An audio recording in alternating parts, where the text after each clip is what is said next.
agency. Now, I want to ask in the last remaining minutes, Dr. Frieden, I have a great deal of concern about a document that my office got from the White House that talked about the cuts that were going to occur due to Republicans on affecting children. And I'm going to read their quote about vaccines for children. It says, in Maryland, about 2,050 fewer children will receive vaccines due to reduced funding for vaccinations of about $140,000. Did the CDC assist the White House in preparing that estimate? I would have to get back to you on that.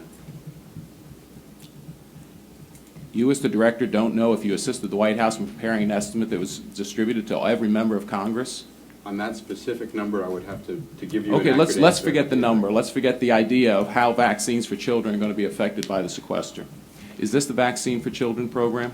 No, it is not, sir. Which program is it? Is it 317? Yes, it is, sir. And what did the President's budget do to 317? The President's prospective budget for 2013? The precise numbers I would have to get back to you. Does $58 million cut sound familiar? Yes. And what was the sequester cut?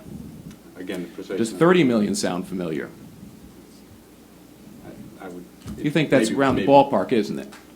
So actually, the President cut the program twice as much in his budget. Can I assume that the President's proposed cut would have reduced funding to 4,100 children in Maryland? As per the justification that was published with that, we've looked at ways that we can run the program more efficiently by helping state and local health departments recoup dollars, for example, for insured patients. And you can't do that under a sequester, but you can do it under the President's budget? Is that my understanding of your testimony today? I would have to get back to you on that. So let me get it straight. Under the President's cut of $58 million to the 317 program, you think you could get around that to avoid cutting vaccines to children. But under a sequester that the President blames on Republicans, you don't know if you can do that?